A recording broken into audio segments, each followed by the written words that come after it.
नमस्कार, हॅलो, हाय, कसे आहात? मी विकास मिरगणे. विकास नामा या ब्लॉगमध्ये आपलं सर्वांचं स्वागत. खरंच आपण पर्यटन असेल विविध विषयांशी माहिती घेत असतो. आज खाद्यपदार्थ संदर्भामध्ये आपण या व्हिडिओच्या माध्यमातून चर्चा करत आहोत. कर्जत म्हटल्यानंतर सर्वांसमोर येतो कर्जतचा वडापाव. अनेक स्टॉल आहेत, अनेक दुकानं आहेत. प्रत्येक वडापावला चव असते असं काही नाही आहे. मात्र कर्जत मुरबाड रोडवर म्हटल्यानंतर ठाकरेंचा वडापाव हे स्पेशल आहे. इथली भजी असेल, कांदा भजी असेल, पालक भजी असेल, हे सगळं पदार्थ कुठे मिळत असतील तर ठाकरेंच्या स्टॉलवर, ठाकरेंच्या हॉटेलमध्ये मिळतात. आणि मोठ्या प्रमाणात पर्यटक आहेत जो मुंबईवरून आपल्या फार्म हाऊसवर जात असताना, रिसॉर्टवर जात असताना तो इथे खाल्ल्याशिवाय परतीचा प्रवास किंवा करतच नाही, किंवा इथला वडापाव खाल्ल्याशिवाय तो जातच नाही. त्यामुळे कर्जत मुरबाड रोडवर जो मध्यवर्ती सेंट्रल ठिकाण एक ठाकरेंचा वडापाव तो स्पेशल आहे. तर चला जाऊया ठाकरेंचा वडापाव खाण्यासाठी.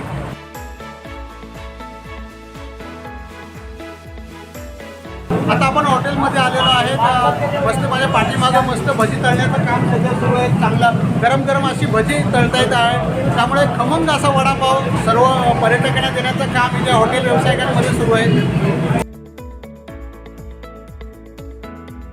शनिवार रविवार म्हटल्यानंतर मोठ्या प्रमाणात पर्यटक गर्दी करत असतात खास वडापाव खाण्यासाठी. आपण बघितलं पाठीमागं माझ्या मोठ्या प्रमाणात गर्दी आहे.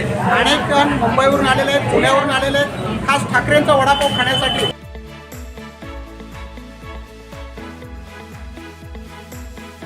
पासून इथे वडापाव खाताय, काय स्पेशलिस्ट आहे वडापाव? छान येतो, मुळात फार जळजळीत नसतो. लहान मुलांपासून मोठ्या आपण आनंद खाऊ शकतो आणि स्वच्छता खूप व्यवस्थित असते. हम लोग इस तरफ जब भी आते हैं, यहाँ हमारा ये हर बार का फिक्स है, यहीं स्टॉप करना. और मिक्स भजिया, यहाँ का चटनीज़ वगैरह और ये वड़ा पाव टू यम, हम लोग मिक्स मतलब ज़रूर आते हैं, मिस नहीं करते हैं. स्पेशली वो टेस्ट, एक तो एटमॉस्फेयर ऐसा वो होता है यहाँ का, सब अच्छा है यहाँ आसपास का. और आके यहाँ पर मतलब जो टेस्ट है, गरम खाना वो सब खाना, चाय वगैरह अच्छा लगता है.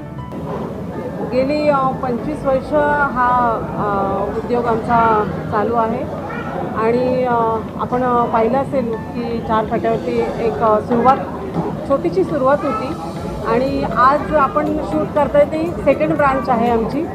आणि आपण पाहिलं असेल की पर्यटक म्हणजे कर्जत तालुका हा पर्यटन स्थळ असल्यामुळे आणि माथेरानला जाणारे पर्यटक असल्यामुळे मुंबईहून किंवा पुण्याहून किंवा मुरबाड, बदलापूर या ठिकाणावरून येणारा प्रत्येक माणूस हा कर्जतच्या ठाकरे हॉटेलला थांबून तिथला चहा, तिथला वडापाव, विशेष कांदा भजी म्हणजे आज आमची ओळख ठाकरे भजीवाले म्हणूनच पूर्ण रायगड जिल्ह्यामध्ये प्रसिद्ध आहे. खास वडापाव खाल्ला होता, तुम्ही तुझा फोटो काढला होता, काय तो अनुभव होता? त्यावेळी त्या गाडीतच बसल्या होत्या. खरं तर त्यांनीच ते स्वतः शूट केलं होतं. मला वाटतं त्यांच्या ड्रायव्हरने शूट केलं आणि इंस्टाग्रामवर त्यांनी ते टाकलं होतं. आणि पूर्ण माझे म्हणजे हॉटेल त्याच्यात तिथे दिसतं आहे माझं. आणि मागे माझे जे कामगार आहेत ते सर्व्हिस देत होते, तेव्हा मलाही ते कळलं नाही आधी की माझ्याच हॉटेलला आलेले आहेत. पण माझ्या मुलाचा बाहेरून फोन आला, तो ESAला आहे, त्याचा फोन आला की आपल्या हॉटेलवरती शिल्पा शेट्टी आली होती का.